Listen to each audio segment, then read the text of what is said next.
कि हमारी जो मुआशी बहरान है या जो क्राइसिस है, इसके ज़िम्मेदार जो है वो सियासतदान हैं या इस्टेब्लिशमेंट है? देखिए, अगर आप ये कहना चाहते हैं कि सिर्फ इस्टेब्लिशमेंट जिम्मेदार है, जमहूरियत जो है हाँ। और जो सियासी प्रोसेस है, अगर वो बगैर किसी मुदाखलत के चलता रहे तो वो एक सही सिमत होगी हमारी मईशत की। वही सिमत होनी चाहिए मुल्क की, ठीक है, मईशत को छोड़ दें, वही सिमत होनी चाहिए। IMF या CPEC, अब ये फैसला हमने करना है, तो क्या ये फैसला हो नहीं चुका? आपको नहीं लगता कि हम शायद बता नहीं पा रहे चाइनीज़ को या फिर IMF को ये मामला है क्या? आपको क्या लगता है ये मामला किस तरफ जाएगा या फिर इसी तरह चलता रहेगा? ये सर, बेसिकली IMF और CPEC कहना का एक और तरीका है चाइना या अमेरिका, यूँ कह दें। सच्ची बात यह है कि हमने बहुत लंबा कर्ज ले रखा है चीन से, और चीन ने हमें हमेशा साथ दिया है, बुरे वक्त पे हमेशा साथ दिया है, और हमारा बुरा वक्त भी ख़त्म नहीं होता, तो हमें बार बार साथियों की ज़रूरत पड़ती है। हम इस वक्त इस जगह पर फंसे हुए हैं कि ये बात शहबाज साहब की सही थी पिछले प्रोग्राम में, कि चीन के साथ जो हम मेरे ख्याल से 450 अरब रुपए इस वक्त देने, 440 या 460 या 470 अरब रुपए, मेहताब भाई को पता होगी, 470 अरब रुपए हमको अभी भी देने हैं, और हम अगले 20-30 अरब रुपए देंगे तो 20-30 अरब रुपए चढ़ जाएंगे। तो चीन को पैसे देना भी ज़रूरी है हमको, लेकिन हम IMF के कोई बगैर भी गुजारा नहीं है हमारा। आप थोड़ा सा प्रोग्राम को आगे पीछे कह सकते हैं कि यार ये प्रोग्राम में ये नेगोशिएशन गलत था, ये चीज़ कर लें या ये चीज़ कर लें, लेकिन IMF को खैर बात भी हम नहीं कह सकते और चीन भी नहीं कर सकते। अब हमको ये सोचना चाहिए, नंबर 1 कि हम इस चुंगल से कैसे निकलेंगे, और नंबर 2 कि इस वक्त किस तरह चलाना है। लेकिन क्या ये चॉइस आपके सामने आई थी बतौर वज़ीर? देखिए, मैं जब वज़ीर था तो IMF और वर्ल्ड बैंक ये इंसिस्ट कर रहा था कि हम चाइनीज़ पावर प्लांट से रीनिगोशिएट करें, जिसकी भी बात हमने अभी की थी, जो भी मेहताब भाई ने भी की थी। चाइनीज़ इस बारे में बात करने के लिए भी तैयार नहीं थे। हमने क्योंकि पुराने पावर प्लांट्स की खान साहब के दौर में एक मरतबा रीनिगोशिएट की थी, तो वो कहते थे कि आप चाइनीज़ पावर प्लांट से भी रीनिगोशिएट करें, लेकिन वो नए पावर प्लांट से उनको तो अभी हमने पैसा वापस करना शुरू किया था, तो वो चाइनीज़ रीनिगोशिएट नहीं कर रहे थे, वो आज तक रीनिगोशिएट नहीं हुए, और अगर रीनिगोशिएट होंगे तो उनके हम रेट कम नहीं कर सकेंगे। मैक्सिमम हम जो कर सकेंगे वही हम गुजारिश कर सकेंगे कि जो आपने हमसे अगले 4 साल में पैसे लेने हैं वो अगले 10 साल में ले लो, और उसको भी सूद के साथ साथ। लेकिन वो अभी उस पर भी नहीं मान रहा है, क्योंकि चाइनीज़ भी परेशान है कि पाकिस्तान इतना इनकॉम्पिटेंट कैसे हो सकता है कि पाकिस्तान ने बिजली डबल कर ली अपनी प्रोडक्शन, 1 पैसे का एक्सपोर्ट नहीं बढ़ाया, पाकिस्तान ने बिजली डबल कर ली अपनी, 1 पैसे का इंडस्ट्रियल प्रोडक्शन नहीं बढ़ाया।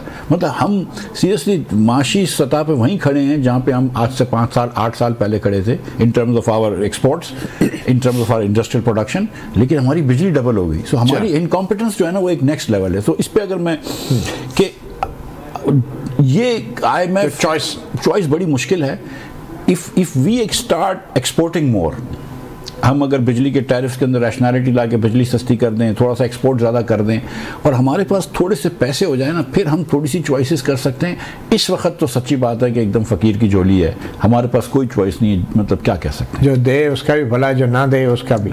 मगर क्विकली एज पॉलिटिशियन मैं आपसे ये जानना चाहूँगा कि हमारी जो मुआशी बहरान है या जो क्राइसिस है, इसके ज़िम्मेदार जो है वो सियासतदान हैं या इस्टेब्लिशमेंट है?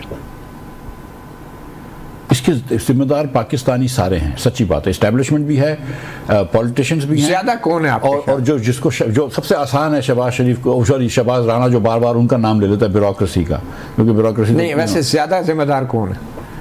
ज़्यादा जिम्मेदार आपके ख्याल से कौन है? मुझे सीरियसली मतलब इट इज़ वेरी डिफिकल्ट। जिसके पास ज़्यादा पावर है। आप ज़्यादा फील करते होंगे ना, आप तो उनके साथ काम भी करते रहे। देखिए, अगर आप ये कहना चाहते हैं कि सिर्फ इस्टेब्लिशमेंट जिम्मेदार है, जमहूरियत जो है, हाँ। और जो सियासी प्रोसेस है, अगर वो बगैर किसी मुदाखलत के चलता रहे तो वो एक सही सिमत होगी हमारी मईशत की। वही सिमत होनी चाहिए मुल्क की, ठीक है, मईशत को छोड़ दें, वही सिमत होनी चाहिए। मैं ये बता सकता हूँ कि 2013 से 17 में बहुत कम इंटरफेरेंस होता था माशी मसाइल के अंदर इस्टेब्लिशमेंट का। जो मुस्लिम लीग ने गलतियां की हैं वो मुस्लिम लीग की अपनी गलतियां थी, जो पीपल्स पार्टी ने गलतियां की हैं वो पीपल्स पार्टी की अपनी गलती थी। मैं ये समझता हूँ कि इस्टेब्लिशमेंट को जब ये NFC अवार्ड वगैरह कर रहे थे थोड़ा सा इंटरफेयर कर लेना चाहिए था, उन्होंने नहीं किया जो भी वजह से, ठीक है। लेकिन ज़्यादातर गलतियाँ 18 तक जो थी ना वो सियासतदानों की अपनी थी।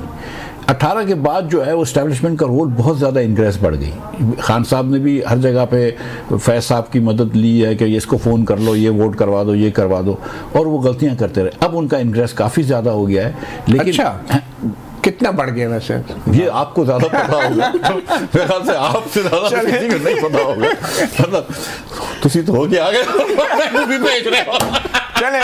चले हम शहबाज साहब से पूछ लेते हैं, और ये शहबाज राना है, शहबाज शरीफ नहीं। शहबाज राना साहब, आपके ख्याल में क्या इस मुल्क की जो मुआशी बदहाली है उसके वजह जो है इस्टेब्लिशमेंट की मुदाखलत है या फिर सियासतदानों की नाअहली है? ये ब्यूरोक्रेसी का बोलेगा। मैं दो इस पे एग्जांपल्स दूंगा। एक, मेरी महताब हैदर से 2016-17 में एक बड़ी बहस होती थी। इनका ये ख्याल था कि सिविलियंस को फौरन अपनी जो है ना अथॉरिटी और अपना जो ग्राउंड इन्हें लूज किया है ना एस्टेब्लिशमेंट से, वो वापस ले लेना चाहिए। और मैं इनको ये कहता था कि पहले इकोनॉमिकली स्ट्रांग हो जाओ, वो खुद ही पुश बैक हो जाएगी। मैं ठीक साबित हुआ, शाहजी गलत साबित हुआ, शाहजी बात मानेंगे। अब दूसरी बात कर लेते नहीं, देखे वो उस वक्त चीजें ठीक होना शुरू हुई थी ना। आप दूसरी बात पे आ जाए। आप जर्नलिस्ट हैं, ये जो बात कर रहे थे ना, नाहली है या उनका जोर ज्यादा है। आप जर्नलिस्ट हैं, आपके पास दो चॉइसेस है। आपकी टेबल पे एक लिफाफा पड़ा हुआ है, अब मुझे भी क्या आप ये लिफाफा ले लें और स्टोरी कर लें, और दूसरी लिफाफा ले लें या आप इस पे स्टोरी करें, चॉइस आपकी है। आप क्या करते हैं? आप कहते हैं मैं ये लिफाफा ले लेता हूं, मैं स्टोरी बाद में कर लूंगा। तो एग्जैक्टली हमारे सिविलियंस का यही इस वक्त हाल है। ये कॉम्प्रोमाइज कर करके ना कुर्सी बचाने के चक्कर में ये अपना सब कुछ लुटा चुके हैं। अब now coming to the debate, जहां से ये सारी चीज शुरू हुई है, IMF या चाइना, ये जो पाकिस्तान के ये जो दो प्रोग्राम साइन हुए ना, पिछला जो स्टैंड बाय अरेंजमेंट $3 अरब का था, और अभी जो EFF है ये $7 अरब का प्रोग्राम है जो अभी शुरू हुआ है। अगर आप इसको कंपेयर करें, जब यूनान पे, ग्रीस पे इसी तरह का मसला आया था 10-12 साल पहले, मिफ्ता साहब को याद होगा उनकी कितनी रिक्वायरमेंट्स थी और कैसे वो पूरी हुई। पाकिस्तान को IMF से अब कोई फायदा नहीं हो रहा, तो ये फायदा हो रहा है कि दुनिया को पता है कि IMF के प्रोग्राम में है, ये बिगड़े हुए बच्चे और कुछ ना कुछ IMF इनसे करवा लेगा। हमारी इस साल की जो फाइनेंसिंग रिक्वायरमेंट्स हैं, जो हमें कर्जा चाहिए, वो 25 से 26 अरब डॉलर है, और IMF अभी इस साल सिर्फ $2 अरब देगा आउट ऑफ $7 बिलियन। ये 2 नहीं देगा तो $2.25 अरब देगा। बाकी हम किधर से ले रहे हैं? चीन से हम कर्जा रोल ओवर करवा रहे हैं कोई $8-9 अरब का, हम सऊदी अरब से रोल ओवर करवा रहे हैं $5 अरब का, UAE से $3 अरब का, कुवैत से $700 मिलियन का। ये सारे कर्जे हम रोल ओवर करवा रहे हैं, कुछ नए कर्जे ले रहे हैं। IMF हमारी मदद जिस तरीके से प्रोग्राम के तहत होनी चाहिए थी वो नहीं कर रहा हमारी मदद, हमें उस प्रोग्राम का फायदा नहीं हो रहा। पिछला जो $3 अरब का प्रोग्राम था, IMF ने हमें $3 अरब दिया, स्टेट बैंक ऑफ पाकिस्तान ने पाकिस्तानी मार्केट से कम 6 से $6.5 अरब खरीदा है, तो हमें IMF का क्या फायदा? अभी IMF की किस्त आई है आपको $1.1 अरब की जुलाई में, और सिर्फ जुलाई में स्टेट बैंक ने मार्केट से $722 मिलियन खरीदा है। तो अगर तो IMF हमारी नीड्स पूरी करे, हमें एक प्रॉपर रास्ते पे लेकर चले, हमारा सियासी इस्तेमाल ना करे, फिर तो IMF ठीक है।